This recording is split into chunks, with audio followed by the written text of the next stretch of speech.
wanted to thank your presence here, because your presence here gives us hope that we have a strong core to help our city move forward.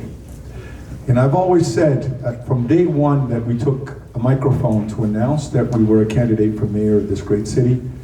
I always said that this campaign or this direction that we're going in has nothing to do with me. It has a lot to do with the us. And the only way we're going to be able to do this is when us get together to do this. So I want to make sure that you all know that starting on, I was probably going to take a couple days after November 4th. You know, the second week in November, we're going to be tapping every single one of you guys in here to help us put together the best city government that we can put together and move forward. It's that important to us because, again, we don't have the resources that some of these other communities have, but we have the human resources and the human capital in this city. And we must band together to bring that capital together to make this city even greater. Brockton is a great city. I often say that we are one of these misunderstood cities. Yeah, we've got our problems with some crime. We have some problems with, once in a while we lose $18 million and we have an $18 million deficit. Again, no one stole any money, but what happened is that there was some serious mismanagement of funds. And that's what we need to do, is kind of ratchet things up to make sure that those things do not happen again. I've said this often and I'm going to say it again. We have a dirty city. Today we actually took time to walk around the city, and you see things that are just these low-hanging fruits that you can actually fix. That doesn't take a great deal of resources to fix. You've got sidewalks that have growth about yay big. How much does it really cost to clean that up? You know, we walked under those bridges that, you know, the so-called famous bridges of Brockton, and you see needles all over the place. How hard is that to clean that stuff up? You know, but one of the things that we are going to do, we're going to make sure that we clean that up. Because it's not fair to the boys and girls that walk under that bridge to go both to the Arnold School or to the Prof School to have to walk under those circumstances on a daily basis. It's just unfair to the little boys and little girls that walk down there. So we're going to do that. But the biggest thing that we're going to do is that we are going to bring people together. One of the things that we're planning to do right off the bat, we did this when I worked with Harrington, with Mayor Harrington. We had a youth advisory council that we brought and put together. And that youth group came in, met on a monthly basis with us in the office, and we came up with solutions to resolve youth issues in this community. We're going to take that a little further. We had a community advisory council made up of people from all cross sections of this community. We're going to bring that together again so that we have a strong community input to help us make this city a better city. But one thing that we're going to try, and again, I've talked to some business folks already. I think Phil Nasrella, I don't know if he's still here, but I was just talking to him a few seconds ago. One of the things that we're going to do, we're going to create this business advisory council. And the reason for this business advisory council is because on every single day of the week that we speak with business owners in this community, the first thing that you hear is how unfriendly Brockton is for business development. So what better way to do it when we actually have a group of individuals from this community who are business owners that live in this community, who are business owners that own business in this community, to come together to provide both the city, the mayor, the city council, the school committee, with whatever advice we need to get so that we can move the city forward. So that's what we're going to do on day one. On day two, now I'm taking my name Moses a little too far. Because I remember that other fellow that said, on day one he did this, on day two he did this, and then he rested on the seventh day. I'm not going to go there. I don't want to, listen, it's not my fault, it's the judge's fault. But on day two, what we're going to do is start cleaning the city up. We have about $2 million.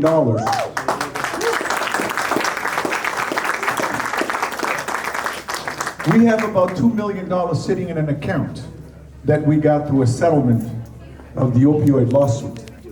Those funds are sitting there. They've been sitting there for a couple of years. We're going to put those funds to work. Because often when we talk about is that we want to do things by tapping the taxpayers, but we have the funds sitting there that we're going to put into work to clean the streets of Brockton up. Another thing that we're going to do and do it right away is that, I don't know if you guys know this or not, but over 60% of the homeless folks that we have in this city are not residents of Brockton, are not originally from Brockton. So you know what we're going to do? We're going to work with the providers of services in this community. We have quite a few of them. They've got great programs. They provide mental health assistance, substance abuse assistance, but they're taking people from Boston, from Worcester, from Springfield, from Lawrence, from Lowell. And when they come to Brockton for those services, after 30 days, they open the doors and say, good luck, to people who have no connections to Brockton. So well, you know what we're gonna do? I worked at Brockton Hospital for a lot of years. We used to have this thing called discharge planning. So when you're discharging people, you wanna know, hey, do you have your appointment that you're gonna go back to? You're gonna follow up with this doctor, you're gonna follow up with this doctor, you're gonna follow up with this counselor, that counselor. That's what we're gonna demand from these services as well. We don't have a problem with you providing those services in our community. But if you're gonna bring people in from the outside, you're not gonna open the door and let them out when they have zero connections to the city. And when you let them out, guess what they're gonna go? Under those bridges, under the street, in the streets, and causing the issues that we're having. So you know what? When you look at over 60% of those folks come from the outside of the community, which means that under 40% are Brocktonians. We can handle the Brocktonians, but we cannot handle those that come from the outside of the community. When I was the interim mayor, one of the things that I did, Judge, was I actually met up with all the managers, the town managers in the surrounding communities. Because although homelessness becomes a Brockton problem, it's not a Brockton issue. If only 40% is our people, I know I graduated from Brockton High and sometimes people might have an issue with math. But in my math from the days that I went to Brockton High, 40% is a lot less than 50%. Which means that more than the vast majority of these homeless folks are coming from the outside. So we can handle our 40%.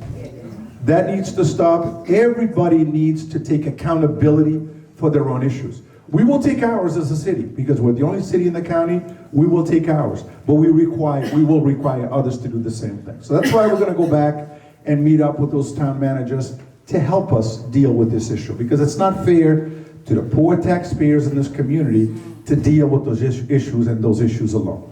If you look at, speaking of taxpayers, the Brockton residents and the businesses of Brockton are responsible for around 73% of the taxes that are paid in the city. I know there's some candidates out there that confuse taxpayers with income taxpayers. Taxpayers are people that own properties or own businesses. And those individuals pay 73% of the taxes that we use here in this city, which means that our commercial tax base is only paying for about 24-25%. So one of the other things that we're going to do with hope from the business community is to help us grow that tax base from the commercial. I don't want anybody here thinking that we're going to increase taxes on commercial. I didn't say that. Well, what I'm saying is that we're going to increase the numbers of commercial tax properties that we have in the city so that we can take the load off the taxpayers in this community that are tired of paying taxes. When I first bought my house, our taxes was $3,000. You know, I live on a highway called Summer Street. You guys know that highway? Summer Street? Today my tax is $9,000. And it wasn't that long ago. So why is it that we have to shoulder all that burden when the others are doing the same thing? So these other nice communities that are dumping their people, dumping their issues at our laps, will have to stop. And if they don't stop, they need to somehow help us deal with those issues in terms of financial dollars to help us as well. So that's what we're going to work on. We're going to continue to make the city a welcoming city for everybody. A welcoming city for every single person that wants to call this city home. But when you're going to come here, you're going to follow the rules. We're going to have code enforcement to deal with the issues that we're dealing with in the streets. We're going to have police officers enforce the laws that we have in the streets, unlike it's been done in the past few years. We're going to enforce the laws. If you don't like our enforcement, you can always leave. But if you're going to insist on living in our community, you're going to follow the rules, you're going to follow the laws that we're going to put into play, because we're going to take it seriously. We're going to go out and employ as many code enforcement people that we can to make sure that the properties that we have in this city are well kept and well maintained, because it's not fair for you to maintain your home and I, as your neighbor, not to be able to do that as well. So we're going to force that right off the bat to make sure. Right now we have one code enforcement person in this community. One, for the 5th largest city in Massachusetts. One code enforcement. We need to have at least 4 of them, and that's what we're going to do.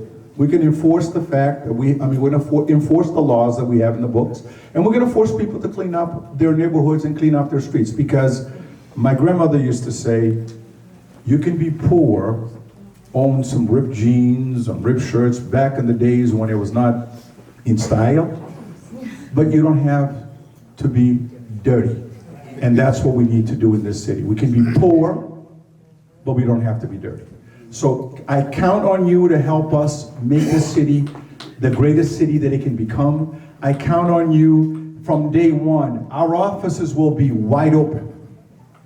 I know it has a door, but we're going to keep that wide open for anybody that comes in that wants to come up with some suggestions, some thoughts, some ideas, how we can improve this community. And that's what we're going to do again. We're going to bring it back, take responsibility for the actions that we take, blame no one, because there's no sense of blaming anybody, but we're going to take it and move forward with it, because you, the taxpayers of this community, deserve this. You, the residents of this city, deserve this. And we will make sure that this is done for the good of all the folks in this community. So again, thank you for coming. Thank you for being here. Thank you for helping us out. Thank you for being part of this campaign. Thank you for being you, the sons and daughters of Brockton. May God bless you and continue to bless you every single day to make sure that you believe in this city that we call Brockton, our home, our great city of Brockton. Thank you.